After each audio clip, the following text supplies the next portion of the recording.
সংসদে দাঁড়িয়েও অনেকের নামে বলতো হযরত অমুক। কেন? ও কি মরে গেছে জোরে হযরত বলা লাগবে? আর এত বড় জালেমাকে যদি আপনি হযরত বলে ডাকেন, তাহলে আবু জেহেলকেও বলা লাগবে হযরত আবু জেহেল।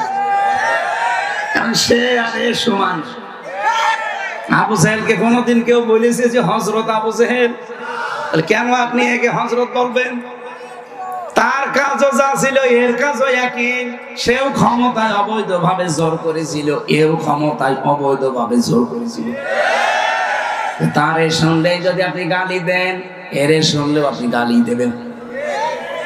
আপনারা দেখেছেন তামাম দুনিয়ার জরিপ একটা বেরিয়েছে, পৃথিবীতে 257টা দেশ, 10 জন মানুষের তালিকা দেখলাম, তারা পৃথিবীর নিকৃষ্ট মানুষ। তার 1 নম্বরে আমাদের দেশে যেটা পালিয়েছে ওইটা। আমি নাম নিতে চাই না, ঘৃণা করে। 2 নাম্বার নামটা নেই, বাশার আল আসাদ। 3 number Netanyahu. এরকম 10 জনের নাম পেলাম, তার 1 নম্বরে আল্লাহর ওলির নাম। যাই হোক, আল্লাহ যেন তারে সম্মতি দেয়, বলে না আমি। আপনি কি রাগ করলেন? বলেন তো, এই আয়াত থেকে যেটা আমি তুলে আনতে চাই, আল্লাহর দিন থেকে আপনি ফেরত যান, ফিরে যেতে চান, কাদের উপরে রাগ করে, কাদেরকে দেখাতে? আপনি কি মনে করেন আমি দিন থেকে, ইসলাম থেকে ফিরে অন্য দিকে গেলে আল্লাহ দুর্বল হয়ে যাবে? আল্লাহ বলেন না, ওয়াইন তাতাওয়াল্লাউ ইয়াস্তাবদিল কওমান গায়রাকুম সুম্মা লা ইয়াকুনু আমসালাকুম। সূরা মুহাম্মদের ভেতরে আল্লাহ বলেন, যদি দিন থেকে ফিরে যাস, এমন একটা দল তোদের উপরে আমি আল্লাহ তৈরি করে দেব, যারা তোদের মতো হবে না। 54 বছর পরে আমার মনে হচ্ছে ঠিক আল্লাহ যেন দেখাচ্ছে, আজ যারা দিন থেকে ফিরে চলে যাচ্ছেন, বিভিন্ন দলের উপরে, বিভিন্ন মানুষের উপরে রাগ করে হোক, আর যে কোনো ভাবেই হোক। আপনি দেখেন চাঁপাইনবাবগঞ্জের এই নেতাটা, এই 15.5 বছরে কত ভালো ভালো কথা বলতো, অথচ আগস্টের 5 তারিখের পরে সে আর তার বউ পুরা পাল্টিয়ে গেছে। যা বলে এখন মনে হচ্ছে সব দিনের বিরুদ্ধে। এমনকি আলেমদেরকেও সে এখন বলছে ধর্ম ব্যবসায়ী। হ্যাঁ, কথা বলছেন কেন? কি বেশি বলছি? আর তার বউর কথা তো আরো নিকৃষ্ট। অথচ এতদিন তারা জালেমের বিরুদ্ধে বহু কথা বলতে শুনতাম, এখন পুরাটা নিজেরা জালেম হয়ে গেছে। আল্লাহ বলেন, আইন হত্যম হদনা আজালনা জাহান্নাম আলিল কাফিরিনা হাসীরা। সূরা বানী ইসরাঈল 8 নম্বর আয়াতের শেষের অংশে আছে, তোমরা যদি ওদের মতো আচরণ করো, আমি আল্লাহ তোমাদের সাথে ওদের মতো আচরণ করব। ওরা যা করেছিল আপনি যদি আবার তাই আরম্ভ করেন, ওদেরকে যদি আল্লাহ এরকম ধরতে পারে, আপনাকেও ধরবে। ওরাও সাদাবাজ ছিল, আপনিও সাদাবাজ। হ্যাঁ, কথা বলেন না কেন? ওরাও জালেম ছিল, আপনিও জালেম। আইন হদ্দুম হদনা, যদি ওদের মতো করিস, আমি বাংলায় বলছি, ভাষাটা এরকমই পাবেন আপনি, যদি ওদের মতো করিস, তোদের সাথে আমিও আল্লাহ ওদের মতো করব। না কেমন এখন দুর্বল? রাব্বুল আলামিন বলেন, আমার দিন থেকে যারা সত্যি এভাবে ফিরে যায়, আমাকে দুর্বল মনে করে, যাদের উপরে রাগ করে আপনি এগুলো করবেন, আল্লাহর সিদ্ধান্ত এখানে ফাসাউফা ইয়াতিল্লাহ। আল্লাহ বলেন, আমি নিজে খুব তাড়াতাড়ি অতি সত্বর বিকৌমিন। এখানে যারা আবিগের আমার আলেম আছে, বা শব্দটা 19টা অর্থে ব্যবহার হয়। কয়টা? আল্লাহ যেন নিজের কুদরতি হাত লাগিয়ে বলছেন বিকৌমিন, এই কওমের সাথে আমার হাত আছে। আমার হাত আছে মানে আমার ক্ষমতা আছে। আমি আল্লাহ নিজে তাড়াতাড়ি তাদেরকে কি করব জানো? এমন একটা জাতি, তাদের মাথার উপরে এমন একটা দল তৈরি করে দেব, ইউহিব্বুহুম, যাদেরকে আমি নিজেই ভালোবাসি, ওয়া ইউহিব্বুনাহু, এবং যারাও আমি আল্লাহকে ভালোবাসে। এই মানুষগুলোর কিছু কোয়ালিটি থাকবে। আজ বাংলাদেশে 72টার উপরে দল। এদিকে তাকান, আপনি দেখবেন এই 72টা দলের ভেতরে 3টা গুণ যদি আপনি পান, বুঝবেন আল্লাহ তাদেরকে ভালোবেসেছেন এবং তারাও আল্লাহকে ভালোবাসে। আর আল্লাহ যদি ভালোবাসে কাউকে, ওই যে ওয়াদা করেছেন লা ইস্তাখলিফান্নাহুম ফিল আরদ কামা ইস্তাখলাফাল্লাযীনা মিন ক্বাবলিহিম, জমিনের শাসন ক্ষমতা আল্লাহ তাদেরকে দিয়ে দেবে যেমন পূর্বে দিয়েছিলেন। কি গুণ? কোরআনে কারীমের সূরা মায়েদা 6 নম্বর পারা 16 নম্বর পৃষ্ঠা 9 নম্বর লাইনের, এটা 54 নম্বর আয়াতের মাঝের অংশে পাবেন। আদিল্লাতিনা আলাল মুমিনিনা আইজ্জাতিন আলাল কাফিরিন।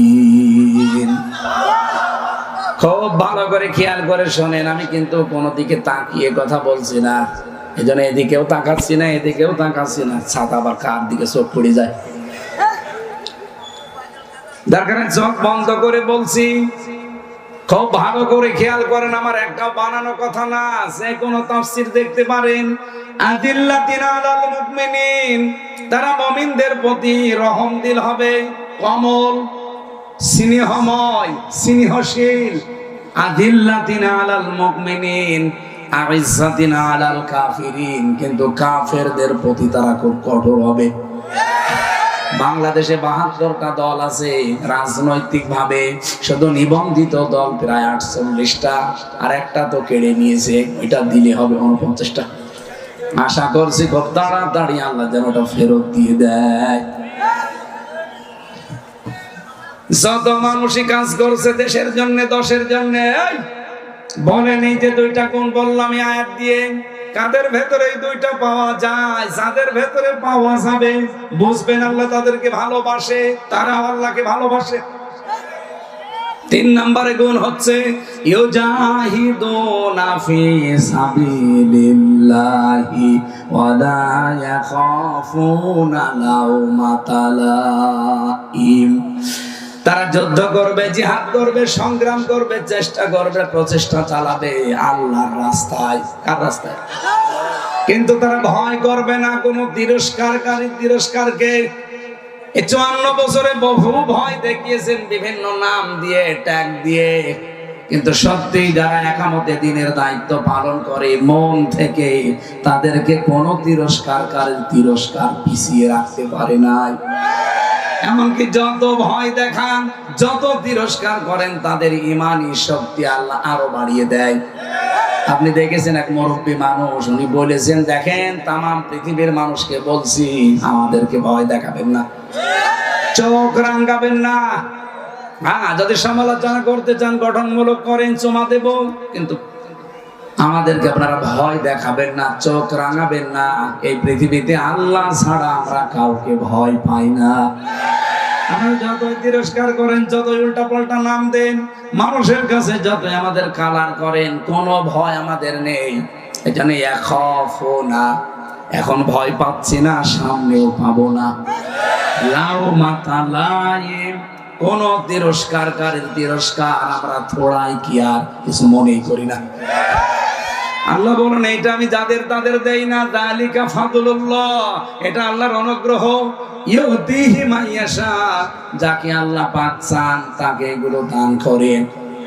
এবার আপনি বলেন এই আয়াত অনুযায়ী যেটা বুঝলাম, অবশ্যই আল্লাহর দিন থেকে যদি ফেরত চলে যান, আপনি মনে করবেন না আল্লাহ দুর্বল হয়ে গেছে। আল্লাহ বলেন আমি অতি শীঘ্রই কিন্তু একটা দল তৈরি করে দেব, আর আমি আয়াতটা বাংলাদেশের সাথে মিলিয়ে অনেক কিছু পেয়ে গেছি।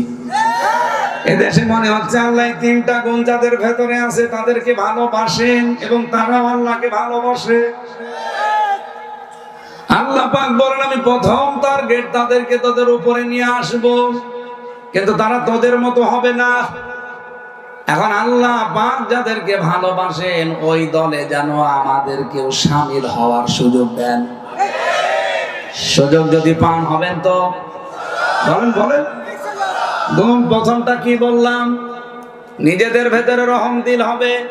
কোথায়? আমার বাড়ি কুষ্টিয়া, ডক্টর হাবিব সাহেবের বাড়ি ঝিনাইদহ, প্রায় কমপক্ষে 50 কিলোমিটার দূর।